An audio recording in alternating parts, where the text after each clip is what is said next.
NT Ramarao గారు ముఖ్యమంత్రిగా ఉన్నప్పుడు సగం ధరకే చీర దోవతి, చేనేత కార్మికులకు ఉపాధి, పేదవారికి కట్టుకోవడానికి బట్ట, అలాంటి కార్యక్రమాన్ని తీసుకొచ్చారు.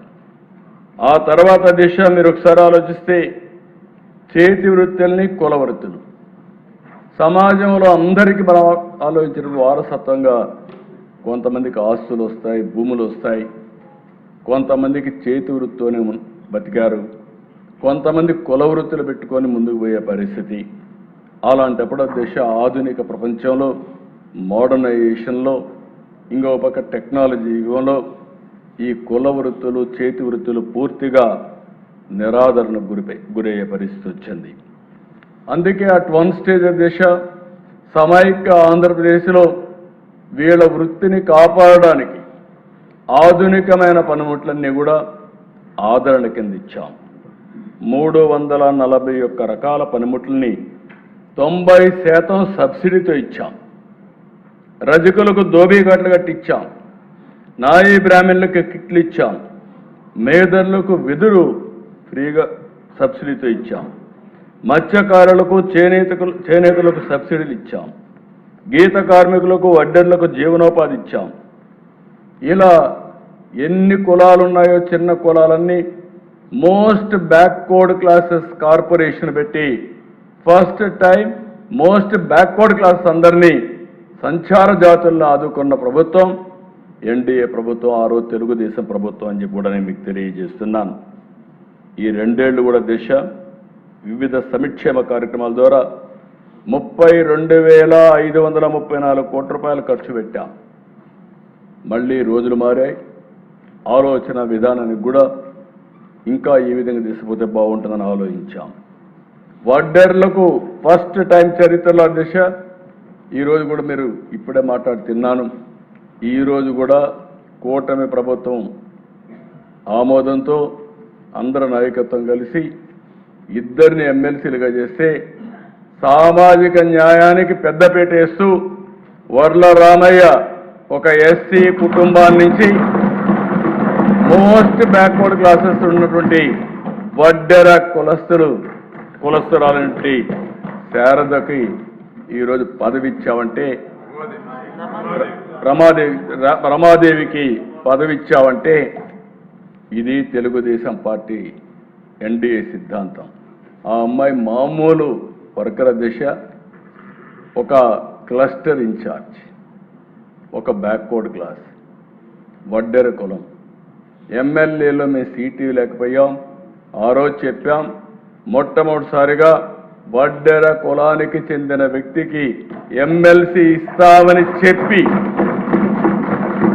ఒక మహిళ, చదువుకున్న మహిళ, ఈరోజు ఆవిడ్ని ఎమ్మెల్సీగా తీసుకునే పరిస్థితికి వచ్చాం అధ్యక్ష. ఇంకొక పక్కన అధ్యక్ష, ఈరోజు మీరు చూసినప్పుడు వడ్డర్లకు 10% మైనింగ్ లీజులు ఇస్తున్నాం. లీజుకు కట్టే డబ్బులు కూడా సబ్సిడీ ఇచ్చి ఆర్థికంగా పైకి రావడానికి చేస్తున్నాం. గీత కార్మికులకి 10% ఎక్సైజ్ షాపులు ఇస్తున్నాం. ఇంకొక పక్కన మీరు ఒకసారి చూస్తే నేతన్న సేవలో ప్రతి కుటుంబానికి మొన్నే 25,000 రూపాయలు ఇచ్చాం. ఇంకొక పక్క హ్యాండ్లూమ్ మరమగ్గాలకి 200 యూనిట్లు, పవర్ లూమ్కి 500 యూనిట్ల వరకు పవర్ ఉచితంగా ఇస్తున్నాం. ఎవరైతే మత్స్యకారులు ఉన్నారో మీరు చూస్తే దిశ, మత్స్యకారులు ఎప్పుడు కూడా చేపల మీద ఆధారపడతారు. చెరువులు వాళ్ళకి ఎప్పుడు ఇచ్చాం. ఒకప్పుడైతే అన్ని చెరువులు కూడా వాళ్ళకి రిజర్వ్ చేసిన రోజులు. అలాంటిది ఉంటే అన్యాయంగా ఒక జీవో తీసుకొచ్చి 217 ద్వారా చెరువులు కూడా వీళ్లు చేసుకునే విధంగా వీళ్ళ దళారీ వ్యవస్థకి ఇచ్చే పరిస్థితికి వచ్చారు. ఈ ప్రభుత్వం వస్తానే 217 రద్దు చేసి మత్స్యకారు సొసైటీని మళ్ళా ప్రాణం పోసి మత్స్యకారుల్ని ఆదుకున్న ప్రభుత్వం ఎన్డీఏ ప్రభుత్వం అధ్యక్ష. అదే మాదిరిగా సముద్రానికి పోయేటప్పుడు వేట విరామం ఉంటుంది. అలాంటప్పుడు ఒక 20,000 రూపాయలు సబ్సిడీ ఇచ్చాం. బోట్లు డీజిల్ సబ్సిడీతో ఇస్తున్నాం. వాళ్ళ యొక్క హక్కుల్ని పూర్తిగా కాపాడుతున్నాం. ఇప్పుడు పెద్ద ఎత్తున పవర్ బోర్డ్స్ ఇవ్వాలని నిర్ణయం చేశాం. ఇంకో పక్క సీవీడ్ని ప్రోత్సహిస్తున్నాం. వాళ్ళ ఆదాయాన్ని పెంచడానికి ఎన్ని చేయగలుగుతాం ఎన్ని ఆలోచిస్తున్నాం. నాయీ బ్రాహ్మణులు నిర్వహించే సెలూన్లకి 200 యూనిట్లు ఉచిత కరెంటు ఇస్తున్నాం. దేవాలయాల్లో పనిచేసే నాయీ బ్రాహ్మణులకి 15,000 నుంచి 25,000 రూపాయలు పెంచాం. స్వర్ణకారుల కోసం ప్రత్యేకమైన కార్పొరేషన్ చేశాం. ఇంకో పక్క అన్ని కులాలను ఆదుకోవడం కోసం మనం సూపర్ 6 కానీ లేకపోతే సంక్షేమ కార్యక్రమాలు కానీ ఇవన్నీ ఇచ్చే పరిస్థితికి వచ్చాం. ఇళ్లపై సోలార్ రూఫ్ టాప్ పెట్టుకుంటే బీసీ కులాలకు ప్రత్యేకంగా 3 కిలోవాట్ల వరకు 78,000 ప్లస్ 20,000 98,000 రూపాయలు సబ్సిడీ ఇచ్చే ఏకైక ప్రభుత్వం ఈ ప్రభుత్వం అని చెప్పి కూడా నేను మీకు తెలియజేస్తున్నా. అయితే అధ్యక్ష ఇవన్నీ చేస్తున్నాయి. మేము ఒక ప్రిన్సిపల్ పెట్టుకున్నాం. ఇంకా వీళ్ళని ఆర్థికంగా బలోపేతం చేయాలి. రాజ్యాధికారంలో భాగస్వాములు చేయాలి. అదే సమయంలో 5 ప్రిన్సిపల్స్, ఈ 5 కూడా బీసీ ఎంపవర్మెంట్ కోసం ఈ రోజు నుంచి 5 విధానాలని అమలు చేస్తాం. విద్య పైన ఎక్కువ కాన్సన్ట్రేట్ చేస్తాం. ఈరోజు మీరు చూస్తే అధ్యక్ష బీసీ విద్యార్థుల కోసం నెలకొల్పిన 119 మహాత్మా జ్యోతిరావు పులే గురుకుల పాఠశాలలో 93 తెలుగుదేశం పార్టీ అధికారం ఉన్నప్పుడు ఇచ్చామంటే అది వెనుకబడిన వర్గాలపైన ఈ ప్రభుత్వానికి ఉండే ప్రత్యేకమైన శ్రద్ధ.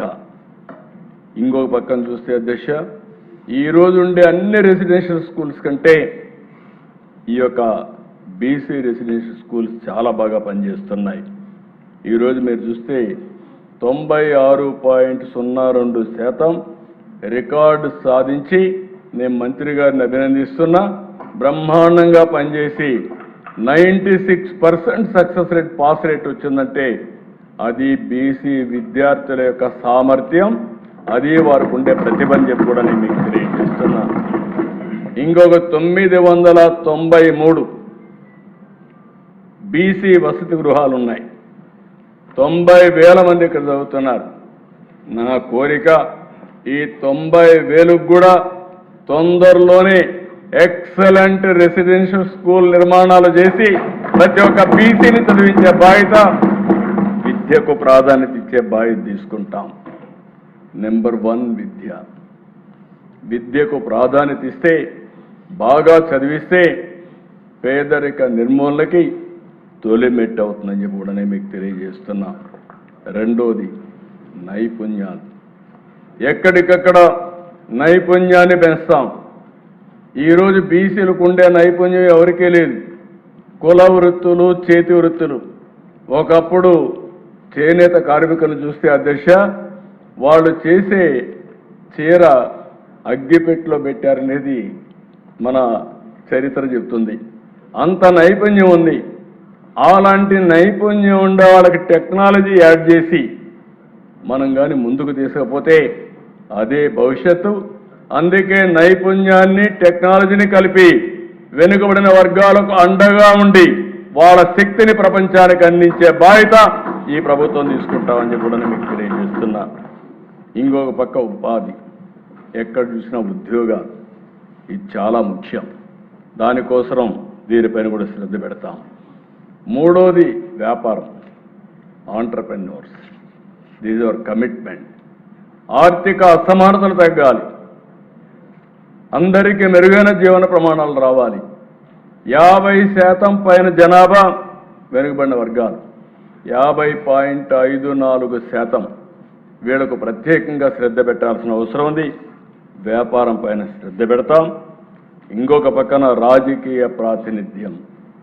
మళ్ళీ చెప్తున్నా, ఈ రోజటి నుంచి విద్య, నైపుణ్యం, ఉపాధి, వ్యాపారం, ఆంటర్ప్రెన్యూర్స్, 5 రాజకీయ ప్రాతినిధ్యం అన్ని రంగాల్లో, పంచాయతీ మొదలుకొని వార్డు మొదలుకొని కేంద్ర మంత్రివర్గం వరకు ప్రాధాన్యత ఇచ్చే బాధ్యత మాదని మీ అందరికీ చేస్తున్నాను. ఈరోజు అతి చిన్న వయసులో ఉండే వ్యక్తి రామ్మోహన్ నాయుడు ఢిల్లీలో పౌర విమానాల శాఖ మంత్రి. అది ఈ యొక్క ఎన్డీఏ చూపించిన శ్రద్ధ అని చెప్పి కూడా నేను మీకు తెలియజేస్తున్నా.